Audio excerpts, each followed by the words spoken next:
नमस्कार, मैं हूं ब्रजेश श्रीवास्तव। आप देख रहे हैं आप सबका पसंदीदा show talk with Brajesh. Ramcharitmanas का विवाद थमने का नाम नहीं ले रहा। लगातार सियासत गर्म है, कोई विरोध कर रहा है तो कोई समर्थन कर रहा है।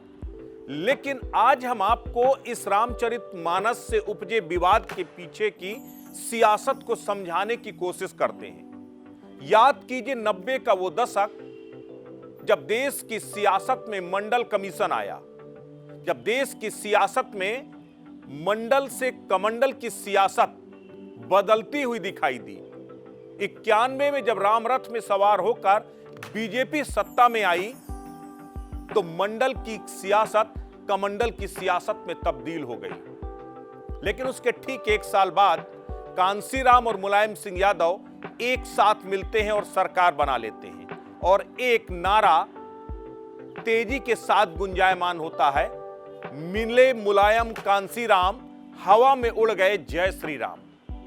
ये वो दौर था जब मंडल से कमंडल की सियासत न सिर्फ बदली थी बल्कि कमंडल की सियासत को चुनौती दी गई। लेकिन आने वाले वक्त में वो कमंडल की सियासत मंडल पर भारी पड़ी और देखते ही देखते बीजेपी के उस भगवाधारी कमंडल में मंडल के वो तमाम ब्रह्मास्त्र समाहित हो गए और आज की स्थिति में बीजेपी अपराजेय हो गई है।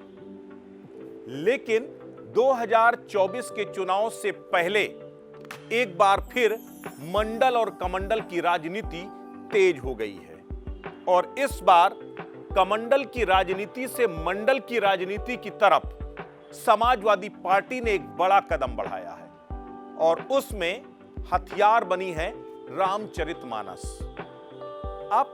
आप सोच कर देखिए कि आखिर बीजेपी लगातार अपराजेय क्यों है।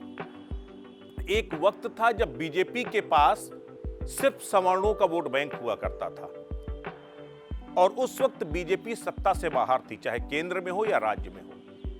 लेकिन 2014 के बाद जिस तरह के राजनीतिक और सामाजिक समीकरणों में बदलाव हुआ, जिस तरह से बीजेपी ने ओबीसी और एससी के एक बड़े तबके में सेंधमारी की और उसके बाद बीजेपी अपराजेय हो गई।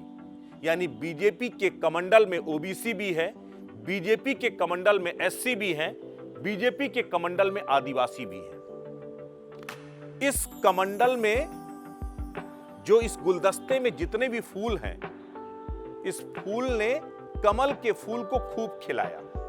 लेकिन 2024 में अब इस कमंडल को चुनौती मिल रही है।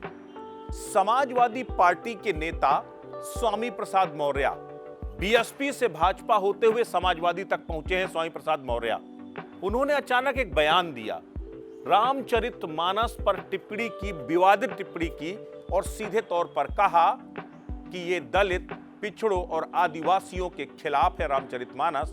उसमें अपमान किया गया है, उनके साथ डिस्क्रिमिनेशन को दिखाया गया है। इसलिए रामचरितमानस के कुछ अंशों को या तो बैन कर देना चाहिए या रामचरितमानस को ही हटा देना चाहिए। इसके बाद तो मानो भूचाल आ गया। कोई रामचरितमानस की प्रतियां जला रहा है, कोई समर्थन कर रहा है तो कोई विरोध कर रहा है। लेकिन इस समर्थन और विरोध के बीच में उस सियासत को समझने की कोशिश कीजिए।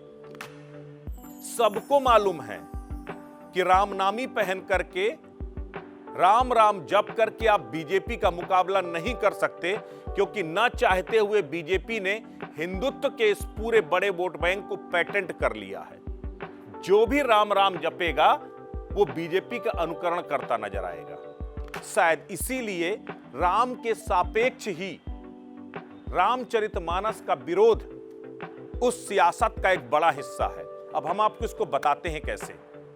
समाजवादी पार्टी के नेता स्वामी प्रसाद मौर्य ने जब ये बयान दिया तो ये लगा कि ये बयान बेवकूफी भरा था।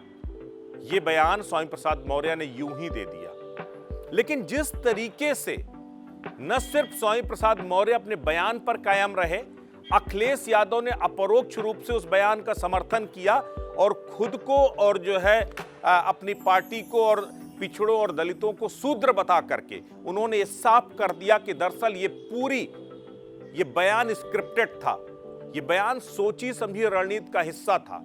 अब आपको बता दो उसके पीछे की रणनीति क्या है। दरअसल बीजेपी का कमंडल खाली किए बगैर आप बीजेपी को हरा नहीं सकते हो, और बीजेपी का उस कमंडल में जो ओबीसी, एससी, आदिवासी, वो तमाम तबके हैं, आप जब तक उसको नहीं तोड़ोगे तब तक बीजेपी को नहीं हरा पाओगे। बीजेपी लगातार अटैकिंग मोड पर है। पहले ओबीसी छीना, फिर एससी छीना, और अब पसमानदा के बहाने मुस्लिमों के एक बड़े वोट बैंक पर चोट करने की तैयारी में है बीजेपी। अगर बीजेपी को रोका नहीं गया तो सपा की सियासत भी खत्म हो जाएगी। ये बात बखूबी मालूम है अखिलेश यादव को। इसीलिए अब कमंडल से मंडल की सियासत को वापस जिंदा करने की कोशिश की जा रही है।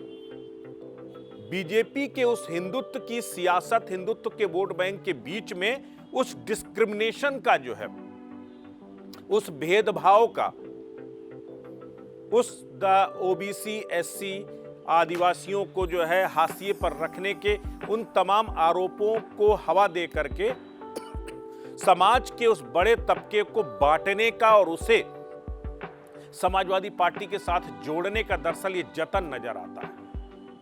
भले ही आत्मघाती हो, लोग कह रहे हैं आत्मघाती कदम है अखिलेश यादव का, इससे बचा कुचा वोट बैंक भी खत्म हो जाएगा। तो आखिर बचा क्या है अखिलेश यादव और समाजवादी पार्टी के पास?